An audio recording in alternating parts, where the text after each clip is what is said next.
You're watching Reason and Theology Live, a show dedicated to charitable discussion, debates, interviews, commentary, and analysis.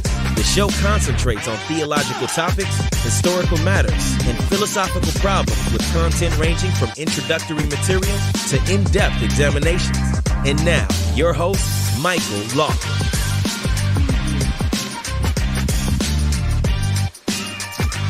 Christos Anesti, everyone. Your host, Michael Lofton. Welcome to the show.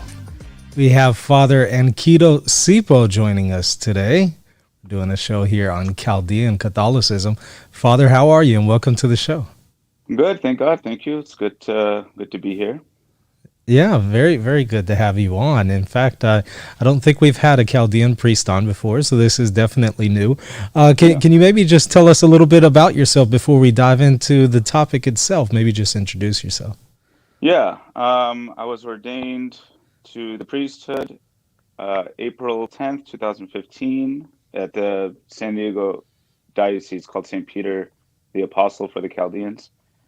I am an abbot for a small monastery. We're 7 monks, including myself. It's a new monastery called Sons of the Covenant. We should probably talk about that, actually. That's a very ancient kind of proto-monastic name for the Chaldeans. And then we have a parish we serve, St. John Chaldean Catholic Church, close to the cathedral, but obviously a distinct parish. So that's kind of the monastic parish that we're taking care of. And you said it was called, as far as the monastic order, Sons of the Covenant. Is that correct? Yeah, Sons of the Covenant. Yeah. And where did that come from? Sons and Daughters of the Covenant is the name of a kind of proto-monastic movement in the early, what's called the Church of the East. Today, it's the Church of the East is broken into a few branches: the Chaldean Catholic Church, the Syrian Church of the East, the Syrian Malabar Church, and the Ancient Church of the East. And in the early Mesopotamian Church, that's where the Church of the East resided, we had these proto-monks and sisters, kind of like consecrated virgins, sometimes living in community, sometimes not living in community. They were basically what we would call today consecrated virgins. They lived very ascetical lifestyles, consecrated to God. They would not marry, obviously, and they would serve parishes. So one of the reasons we have a parish is because we're kind of modeling their example. Probably you had heard of him, Saint Ephrem. You know Saint Ephrem. Oh yeah, sure. He's one of the doctors even of the whole Catholic Church. Mm-hmm. He was a son of the covenant. Yeah, he was not a priest; he was a deacon, but he was consecrated that way. Yeah, I think he's the only deacon who's a doctor of the church. Is that right? I didn't know that. I believe so. Y'all correct me if I'm wrong in the chat, but I'm pretty certain on that one. So yeah, let's go ahead and dive into the topic. So maybe can you just give us a brief history of the Chaldean Church and how it schismed from Rome in the first millennium, and then maybe how it came into communion, things like that. Yeah, kind of a big story. Obviously, we were evangelized by Saint Thomas the Apostle with Saint Ade, and Ade, a little bit obscure who he is. In the Western Church, historians believe that he is Saint Jutadius.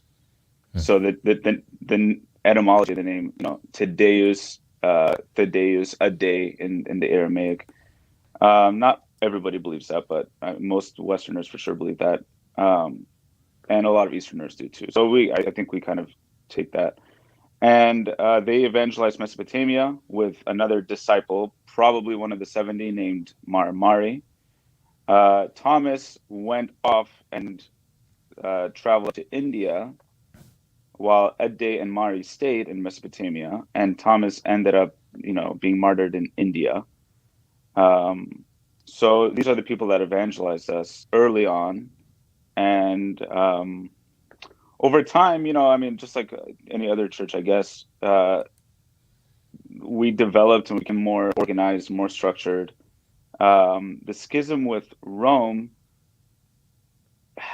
that's kind of a hard question to answer. It's a lot of people attribute it to the year 424, the Synod of the Adisho, because at that synod, at that synod, the bishops with the patriarch from the Church of the East, when they gathered together, they said, "To the patriarch, you are Peter for us." And that, for many historians, is an act of schism. Not really, though. I mean, the patriarchate was just claiming for itself the same jurisdiction that any other patriarchal church was claiming for itself, Constantinople or Antioch or whatever. So that wasn't really the act of schism. It slowly broke off, kind of with the Nestorian heresy, which I'm sure we'll talk about. But regardless, it kind of just broke away slowly, and it came back into the communion with the Catholic Church first in the 16th century. I will say that the Chaldean Church is the first uniate church, first Eastern Church to come back into full communion with the Catholic Church after having broken away. That was in the 16th century. We half of our church came back into communion with the Roman Church because of, people were upset, and the bishops were upset that the patriarchate for so long was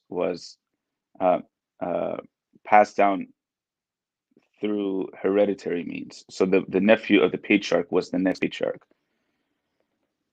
And obviously the bishops didn't like that. Nobody really liked that. They got sick of it. So they elected a second patriarch, John Sulaca, and he went with some Franciscans to Rome. This is in 1552. He went with some Franciscans to Rome, and he was consecrated patriarch of the Chaldean Catholic Church by Pope Julius III. But that line actually didn't last for very long. And the half that did not convert to Catholicism actually ended up becoming Catholic in the 1800s, while the original church that became Catholic ended up falling away. So the church today, that's the Chaldean Catholic Church, originally did not become Catholic with John Sulaca, and the church that originally did and broke away is the Assyrian Church of the East today, which is interesting.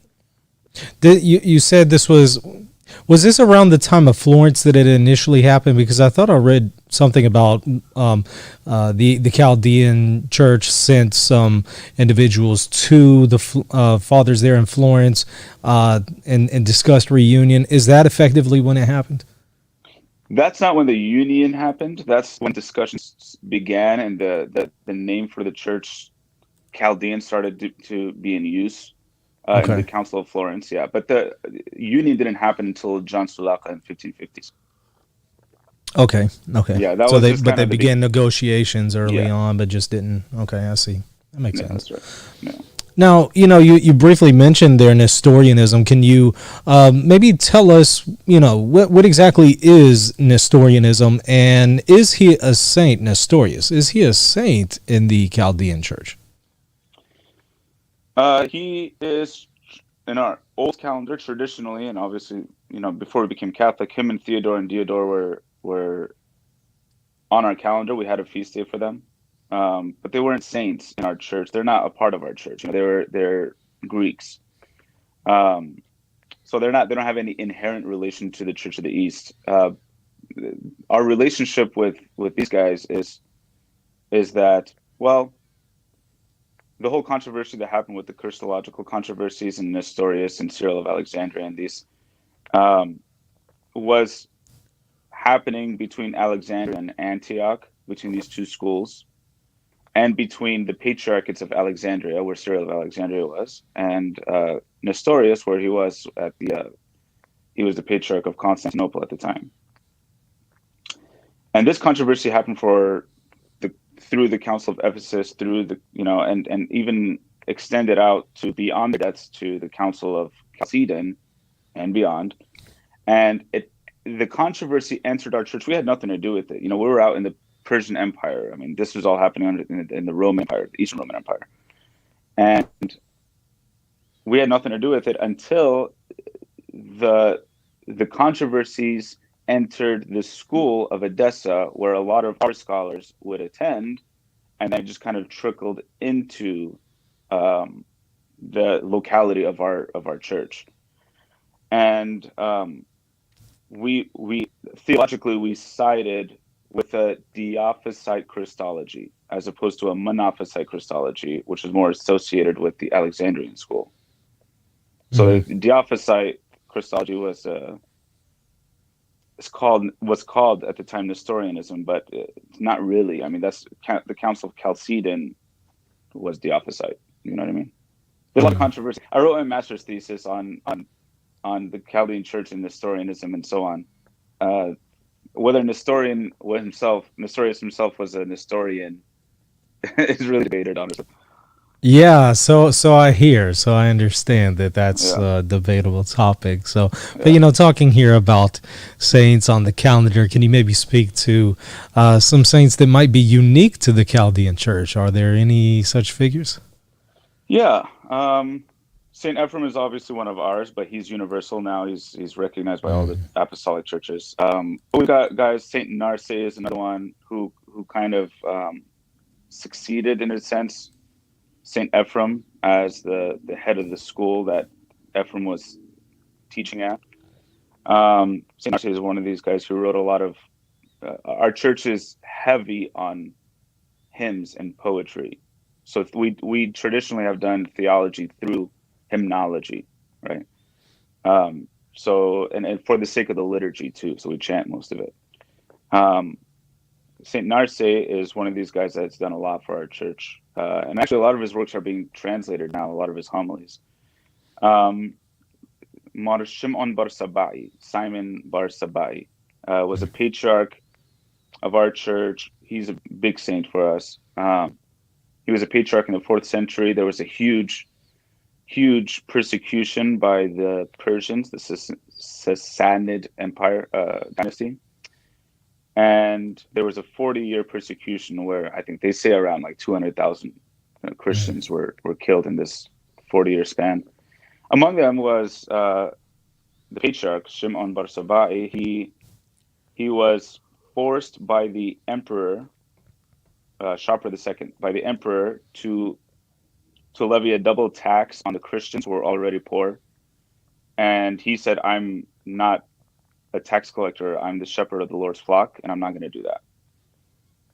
So the emperor brought some of his bishops, and 100 of his priests, and he beheaded all of them in front of him, and then beheaded him last. So this is he's a big saint in our church.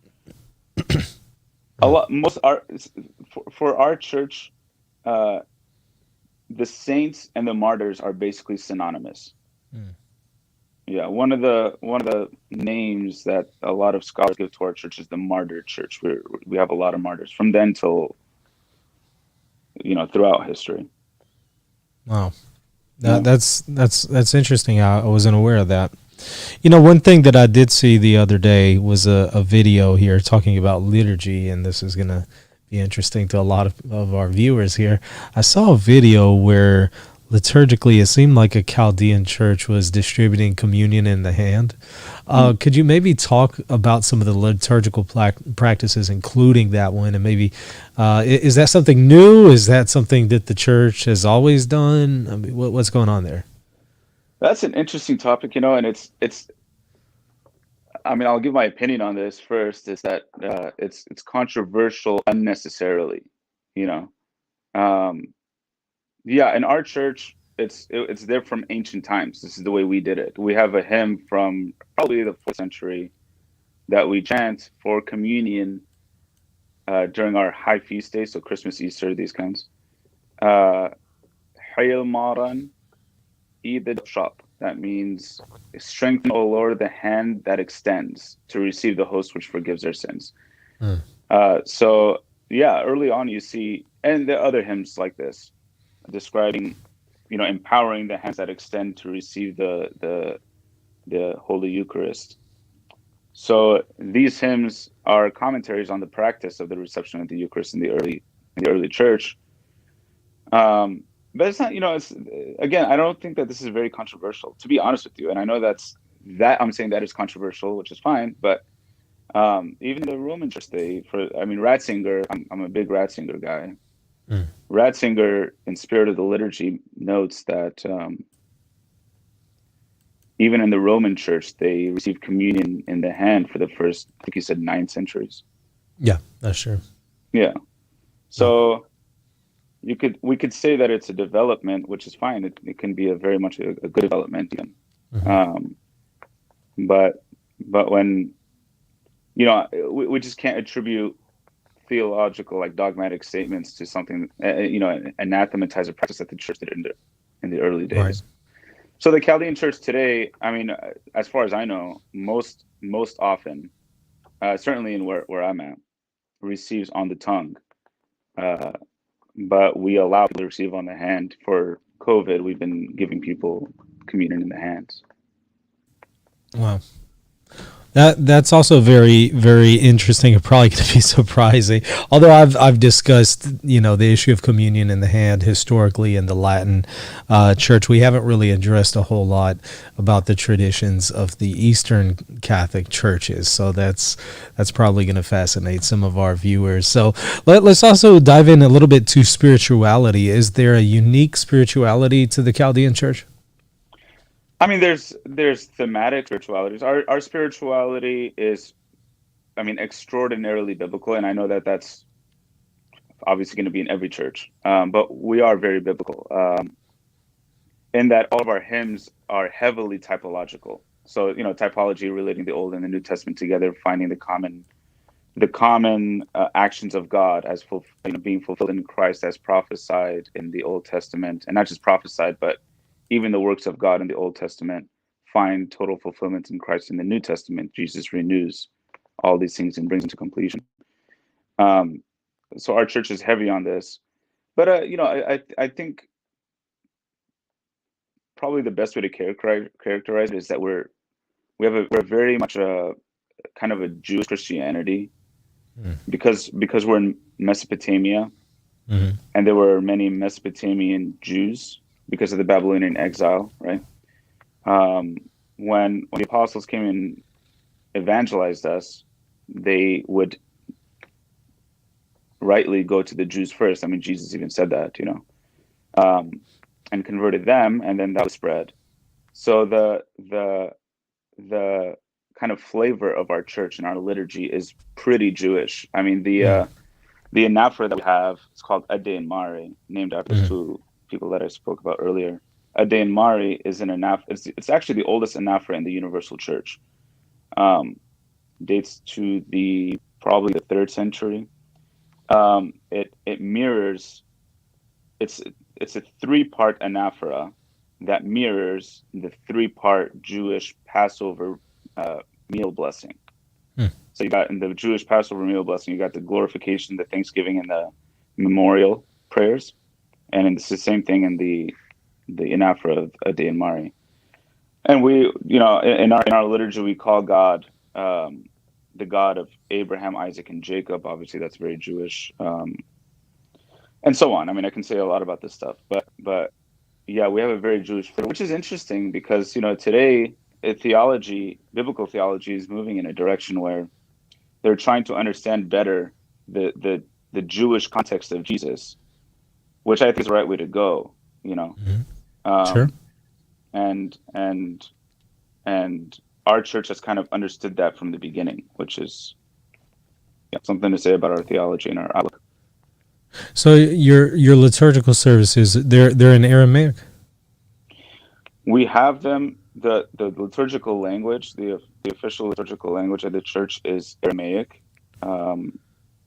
And the old one, but we say the mass in, like I say the Chaldean mass. Chaldean is the vernacular Aramaic, so it's spoken Aramaic. But the official liturgical languages is the old classical version of Aramaic. We use that a lot, and we also use a vernacular. But we also have translated liturgies in English and Arabic. I think in French also they have a French translation that Chaldeans living in France use. Okay. But we keep a lot of the Aramaic, even in the English masses. Is there anywhere I could go to find an English translation, maybe online or something of the liturgy? Just curious, because I'd like to look through the liturgy. Yeah. You could find it on our diocesan website. I believe I'd have to get you the link though. Yeah, no, not a problem. Yeah, maybe after the show, if you can send the link, and that way I could just post it there in the description. I think that'd be awesome. Now, shifting gears here a little bit. Of course, there's still some that are separated from Rome, that are still kind of part of your tradition. So are there any dialogues then between the Chaldeans and the Assyrian Church of the East today that is moving towards unity? I'm not a bishop, so I don't have any intel on this with the Vatican or anything, but I don't think so. I'm pretty sure there is not. It's nothing serious for sure. There was a little movement of, some talks of union in 2008, but it didn't really materialize. Yeah. So nothing serious. Nothing major going on right now. Okay. No. Well, hopefully there will be in the future. I'd love to see more unity, and I'd love to see the Eastern Catholic churches grow larger and larger in number. Now, maybe what are some of the distinctives in Chaldean theology? We've spoken a little bit about the liturgy, the spirituality. What about theology itself? I mean, you're not going to find, too much that's different from Catholicism, Roman Catholicism. But again, we have a heavy emphasis on salvation history and what God has done in salvation history. And the method that we use is typology and hymnology and so on to communicate these things. But, I guess one, not so much difference, but different aspect of the Eucharist for us would be, we don't call the Eucharist Eucharist. Eucharist is a Greek word, Eucharisteo. It means thanksgiving, and it comes from Jesus saying, or giving thanks to the Father at the Last Supper. And that there's a beautiful theology there, because when we go to celebrate the Eucharist, we're giving thanks to God for his plan of salvation and his accomplishing these things in our lives and the promises and so on. But that's not the term that we use. We use korbana. You could find it in the gospel actually, where Jesus he uses the word korban. When he's telling the Pharisees, you do well to disregard or dismiss the law of God for the sake of your traditions, right? Like if something is given to God, it is nothing, or to the temple, it is nothing. But if you give it to your parents, it's nothing. But if you give it to God, then it is korban. So that word is an Aramaic word, korbana, which means offering is probably the best translation of it. But it also means something to draw near, and all these are expressions of the way we view the Eucharist, which is that it is Christ's sacrificial offering to the Father, offering of himself to the Father. So it has that sacrificial element to it. But it also includes us, and when we go to the Eucharist, we are offering ourselves in union with the offering that is being made on the altar to God the Father. And so some of the prayers in our liturgy are expressing the nature of the offering, which is first and foremost that of Christ, in the Paschal mystery, but also the Virgin Mary, also the apostles, also all the faithful departed are being offered with Christ to God the Father and being taken up into this oblation. So that's kind of the way we view it, yeah. That term that you used there for the Eucharist, I've heard other communions use it as well, the Syro-Malabar rite. So it's not unique then just to the Chaldeans. Syro-Malabar, the Syro-Malabars are actually they're traditionally from the church. They're one of the branches of the Church of the East. Okay. Yeah.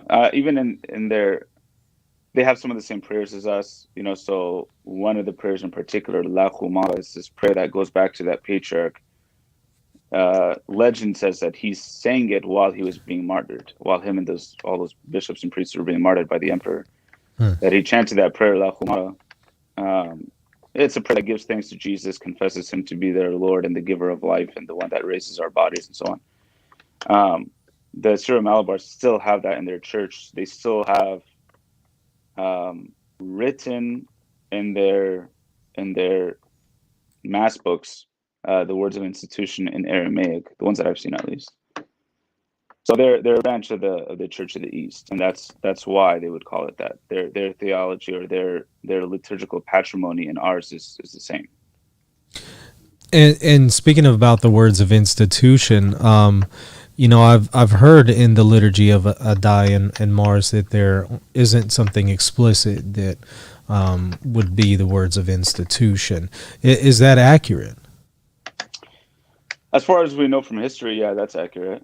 And there's a lot of controversy that comes with that. I get asked about that all the time. It's so funny, because of trend and it defines form and matter and so on, or as the words, "This is my body, this is my blood," as the necessary words for transfiguration, transubstantiation.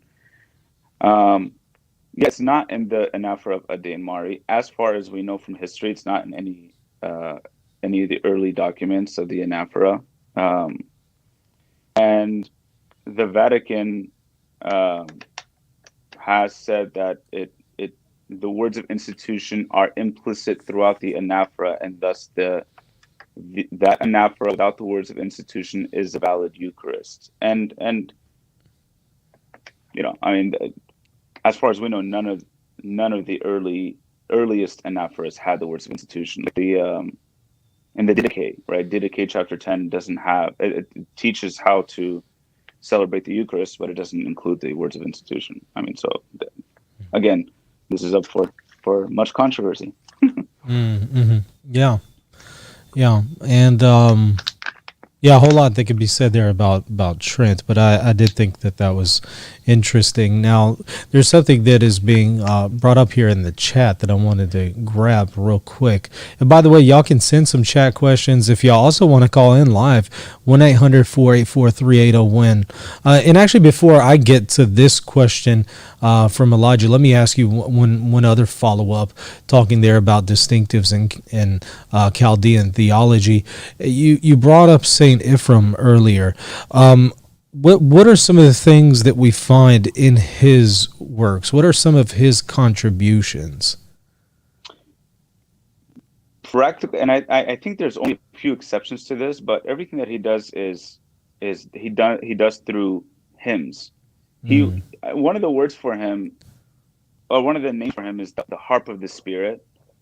He was a great poet, and he wrote great melodies, and he did it for the sake of theology, for the sake of the liturgy. And this is something in the early church. It's not, this aspect of approaching theology is not particular to the Chaldean church or to the Church of the East, but it does tell us a lot about what the purpose of theology is. It's not a set of doctrinal statements, and the more we do that, the more we, kind of make it a materialist reality. Rather, theology is for the sake of life. It's for the sake of celebration. So Ephraim wrote his theology by way of hymns to be celebrated in the liturgy and lived out by the people. And so he wrote things for the various feast days of the liturgical year, or for various celebrations and so on. He did it in this way so that it would be incorporated in the liturgy and lived out by the people, and it's not just a letter or just a scientific treatise on the incarnation or something. Which obviously there's nothing wrong with that, but I think that he understood the main point of theology is that it is something to be lived out and not just something to be debated about or something. I've heard, whenever Marian discussions come up, I hear his name come up a lot. So did he focus on the Virgin Mary and doctrines related to her in his writings? Yes, there's a lot of that.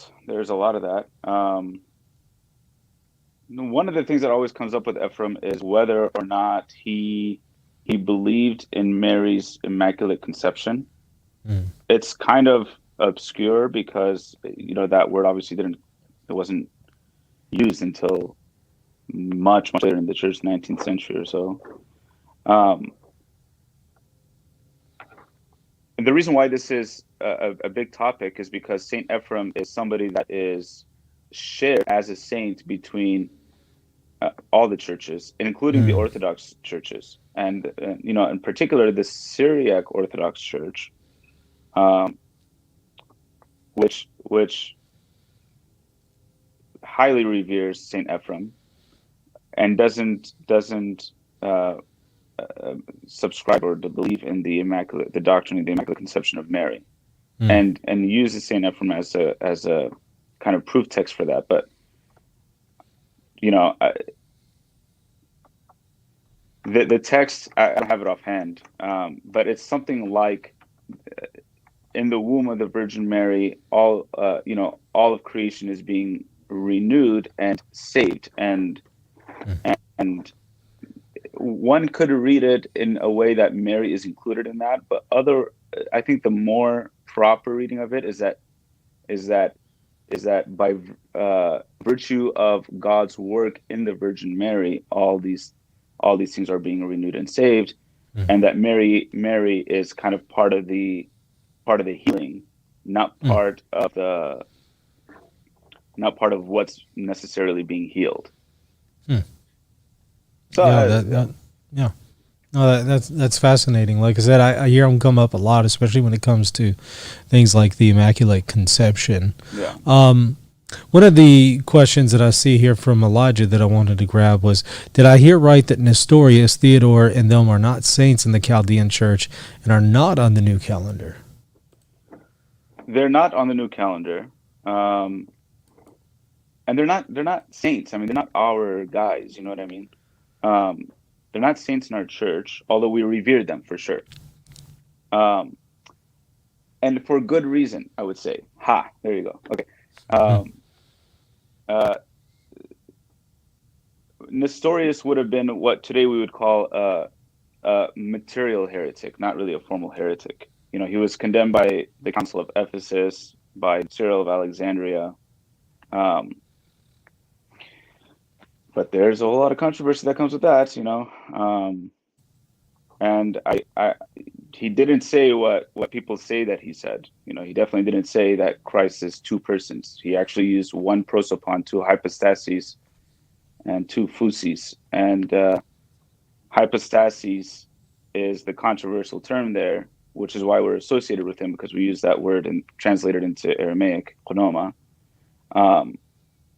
But Nestorius didn't mean by it what we mean by it today as person. He used prosopon for person, which is kind of a weak term, but that's where we get it from. Persona in Latin, prosopon in Greek.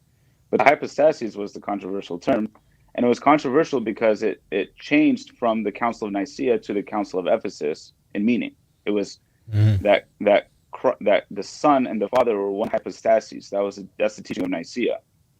But if they're one hypostasis, according to the term as it's used later, then they're one person, which is heresy. Right. So Nestorius is still using hypostasis the way Nicaea used it, because it hadn't developed the term hadn't developed in meaning in his area by that time, whereas it did for Cyril of Alexandria, which is why they're kind of talking past each other, and you sense that they have these exchange of letters to one another, and you see that they're talking past each other, they're not really understanding each other, and just because they have different etymology for the words that they're using. Yeah. Now, let me ask you another question here. What exactly would you say is the future of the Chaldean Church? There's been a lot of talk about persecution of the Chaldeans. You even mentioned it earlier. It's the Church of the Martyrs. Given that, do you really see much of a future for it? I do. Otherwise, that put me in a kind of awkward position. I definitely do.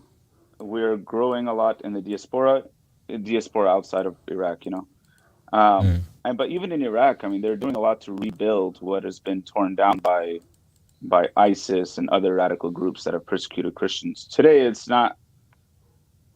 Today, as of right now, there's no official persecution of Chaldean Catholics in Iraq. There's obviously going to be political corruptions and things like that, but there's no particular persecution of it. Actually, the Pope, just went to Iraq, and that actually did a lot of good for the Chaldeans there and all the Christians there. And that's in Iraq. What's the future of the Chaldean Church in Iraq? It looks like it could actually be growing. I mean, there's a lot of calls for Christians to go back to Iraq, and whether they will or not is kind of up to them and their conscience.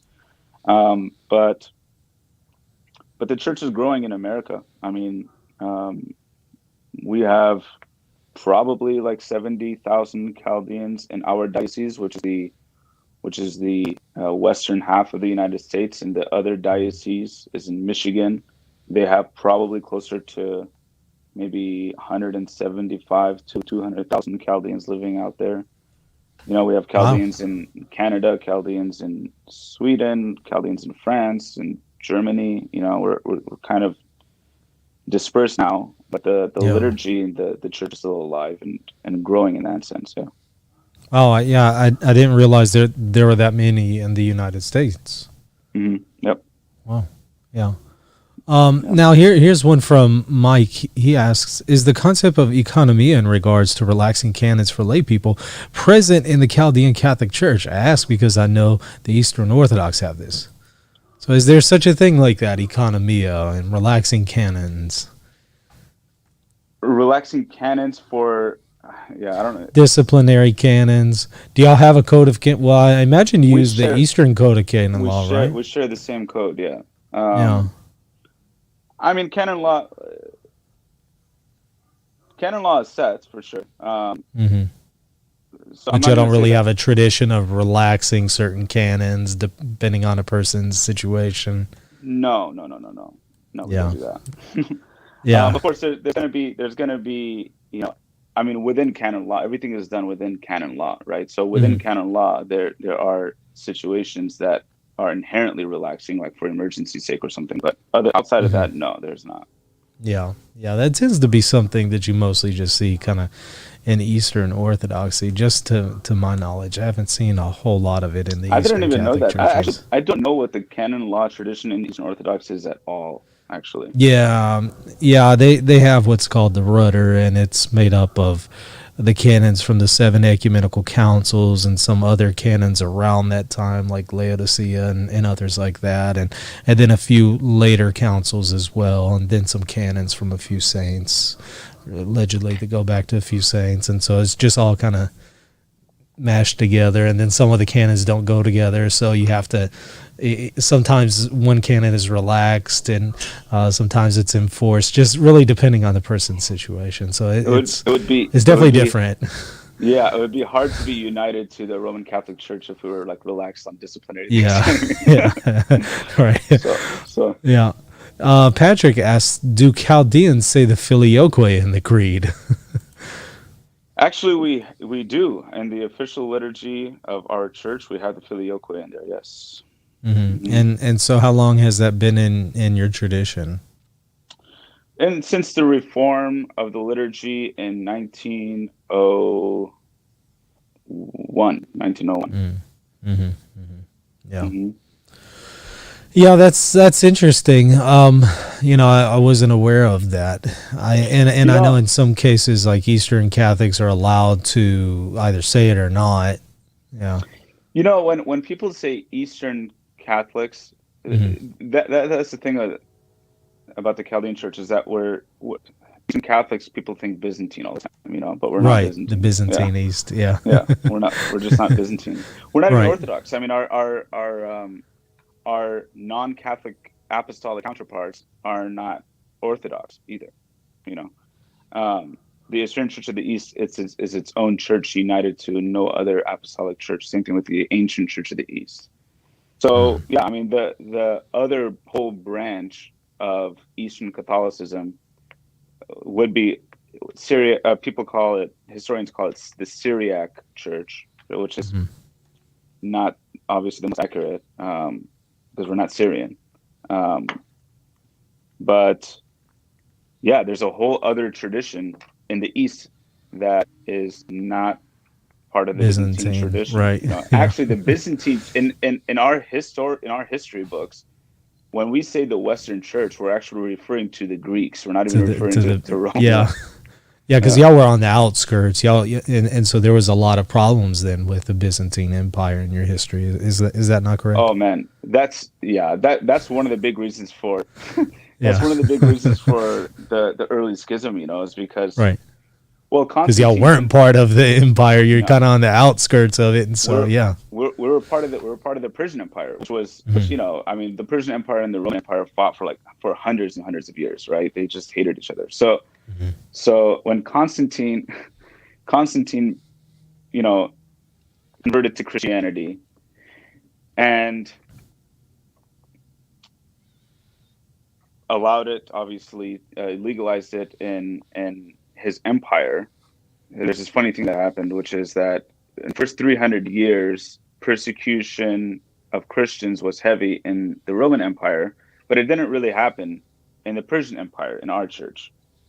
When Constantine became a Christian himself, and he spoke with the Persian Emperor Shapur II, he said something that he thought it was a good thing, and I'm sure he had good intentions and everything, but what he said was, "I'm so happy that there are Christians in your empire. Please take care of them for me." So Shapur II was a Zoroastrian, and the Sassanid dynasty was heavily Zoroastrian. They wanted to bring back Zoroastrianism as a way of reviving,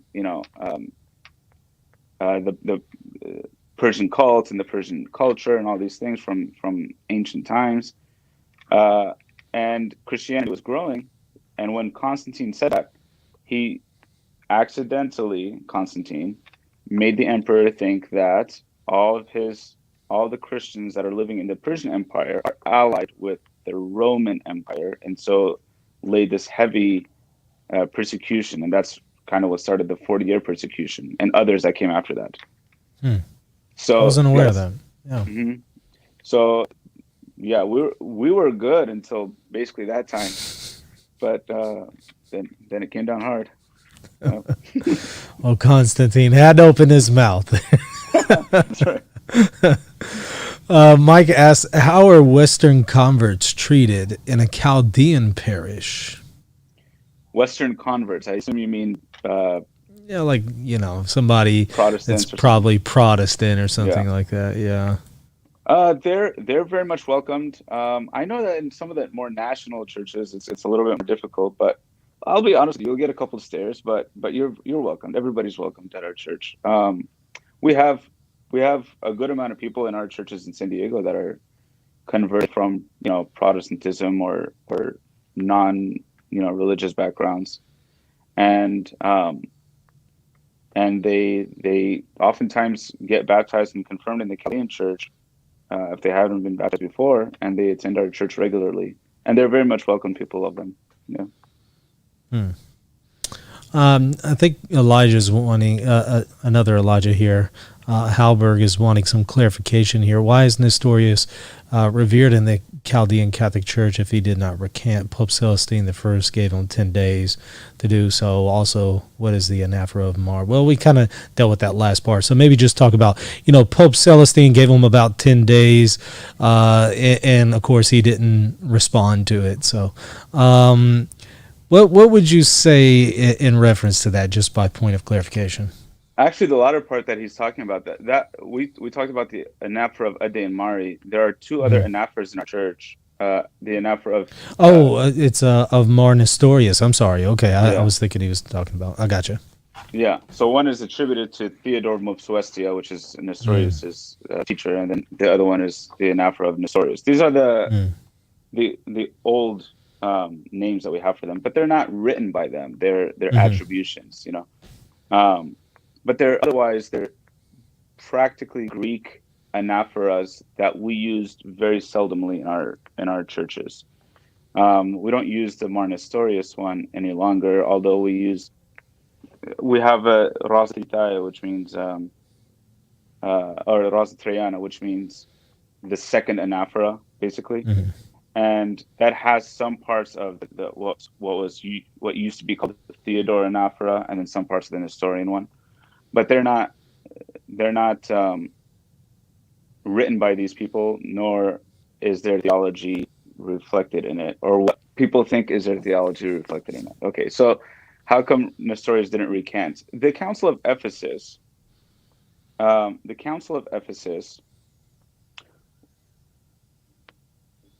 was called by the emperor Theodosius II, the Roman emperor, because of the controversies that were surrounding what Nestorius was preaching about, which was, the whole thing about the Theotokos.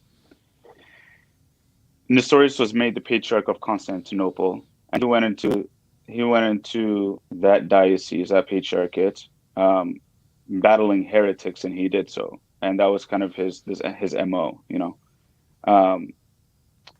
One of the popular usages, names for the Virgin Mary was the Theotokos, but that wasn't universal, or it wasn't dogmatic or anything at the time.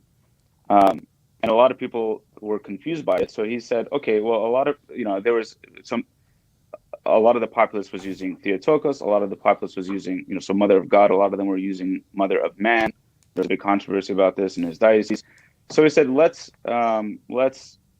compromise, and we'll say Christokos, Mother of Christ, because Christ in the Gospels means, it reflects the dual nature of Christ, of Jesus, his divinity and his humanity.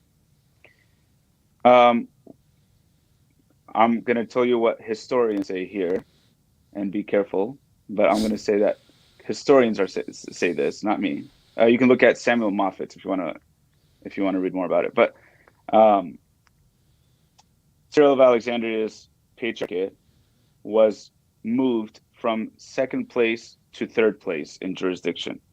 So Rome, Constantinople, and then Alexandria. He didn't like that. So that was at the Council of Constantinople, where Constantinople was made equal with Rome in jurisdiction, but Rome having apostolic precedence still is in a sense first, and whatever. We can talk about that later. Cyril of Alexandria didn't like that. What some historians say is he kind of picked this fight with Nestorius, being the patriarch of the newly second place jurisdictional church in the Universal Church. He hadn't even heard the term Mother of God before the controversy started in Constantinople, and so some will say, I'm not saying that, some will say that Cyril of Alexandria used this and started kind of picking on Nestorius. So he did, and they exchanged these letters with each other. And there was the whole problem with the language. What does hypostasis mean, and so on. And then the school of thought that was implicit in both of their positions. Nestorius was from the school of Antioch, which is more of took a literal understanding of Scripture, whereas Cyril of Alexandria was from the school of Alexandria, which took more of an allegorical approach to Scripture, right? So this was reflected in their positions on the Theotokos controversy and the Christological controversy. Nestorius believed Jesus is one prosopon, two hypostases, two physis. He stressed heavily the humanity of Christ, though united to the divinity of Christ. Okay, he did not say that there are two. Jesus, the human, is one person, and the Word, the divine Word, is another person, and they just are best buddies or something. No, he never said that. They're one prosopon. But he used the word hypostasis, and that's what was a confusing thing. Cyril of Alexandria stressed heavily the divinity of Christ, and kind of had the slogan, one nature after the union. And this is where the whole Monophysite controversy comes in, right? And the successor of Cyril of Alexandria, Diodorus, I think, was actually excommunicated at the Council of Chalcedon, and that's why the Alexandrian Church broke off of the Universal Church, and they're called the non-Chalcedonian churches, right? And the Monophysites. So Cyril of Alexandria had this kind of Monophysite tendency, although he did take up a more dual nature theology later on. But long story short, I'm sorry, I'm going on forever. So the Council of Ephesus was called by Theodosius the emperor, and Cyril of Alexandria went there with a bunch of his bishops, and Nestorius was not there, neither were his bishops. John of Antioch was going there, John of Antioch being a sympathizer of Nestorius. Obviously, they come from the same school of thought, and a Diophysite. Cyril of Alexandria convened the council. The Pope wasn't there. Convened the council with just him and a bunch of his bishops and some other bishops. Convened the council and condemned Nestorius and wrote out the anathemas and all these things. Before John of Antioch was there, Nestorius wasn't there, nothing like that. So when Nestorius gets word of this, I mean, he rejected it, and you can imagine why he would reject it, right? And that's not to say that it's excusable to reject an ecumenical council. It's not. It wasn't clear that it was a proper ecumenical council because it wasn't very ecumenical when all the bishops were not there. Although later on it received the papal approval by way of the two legates that were sent by the Pope. But still, it wasn't so clear that it was an ecumenical council, properly performed. People. There's a whole sect of Catholicism today that rejects the Second Vatican Council for much less than that. You know what I mean? Yeah. So. Yeah. We talk a lot about them on the show. Right? Yeah. Let's see. There was another one on here, and it just moved on me. So,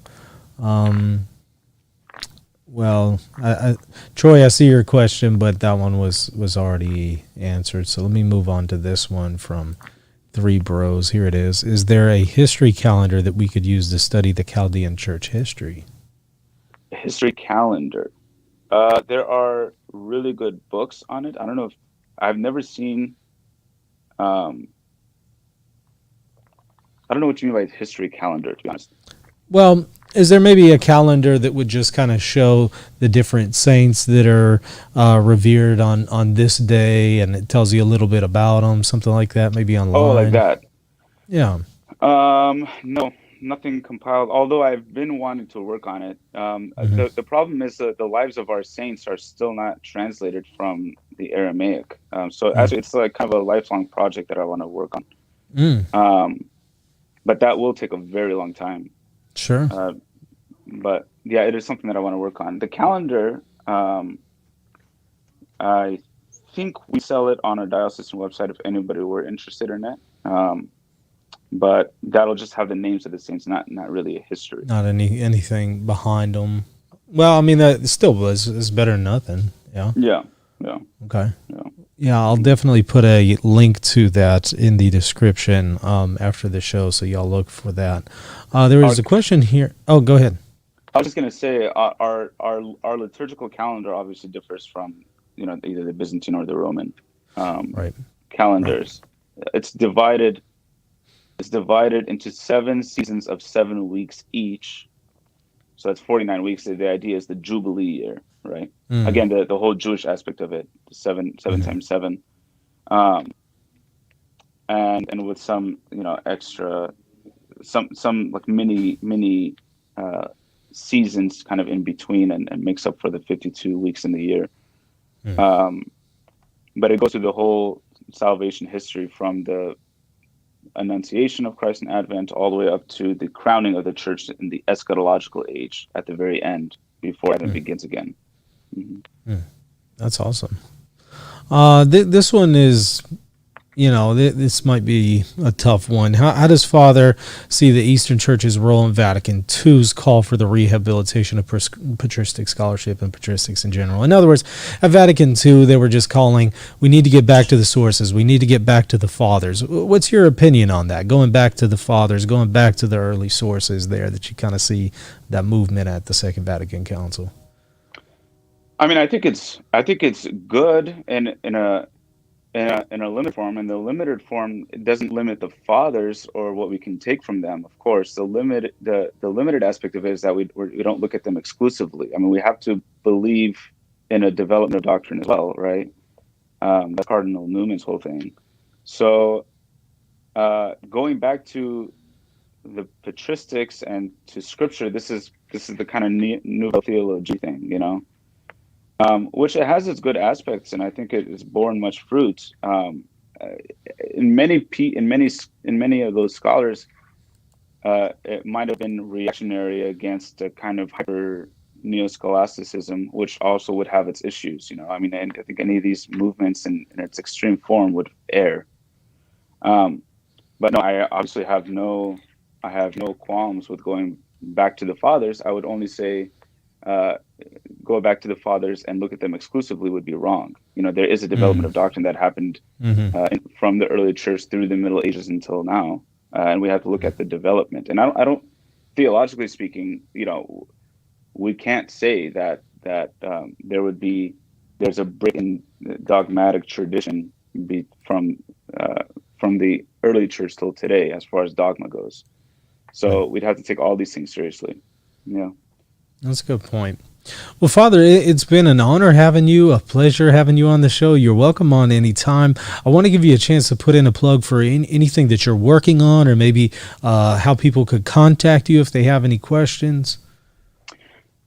Everything that I'm doing, we're still kind of working on. We're working on our monastery website now. We're kind of late on that. I am actually working on a podcast where I will be doing a daily catechism, exposition of the Catechism of the Catholic Church, probably for like 10-15 minutes a day.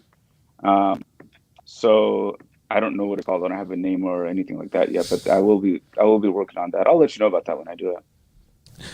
Is there a name for the channel yet, or not yet? No, I don't have that yet. Not yet. Okay. But yeah, well, let me know whenever you get it. I'll put it in the description, so when people watch it, they'll find it there. Yeah. Awesome. Well, did you have a way that people could reach out to you if they had any further questions? I would have an email address. You can put that on there if you'd like to, but otherwise that's really it. Okay, yeah. Cool. I'll throw that on there. Well, again, Father, it has been a pleasure having you on. Like I said, you're welcome on anytime. Thank you for coming on. Thank you so much, man. Thank you. Yes, sir. Great being here. Absolutely. And everybody, thank y'all for watching. Thank you for the chat questions, too. Those were very, very good. So I appreciate y'all's participation. And, of course, don't forget to like this video, share this video on your social media, subscribe to the channel. Also, check us out, patreon.com/reason and theology if you want to support us. Till next time.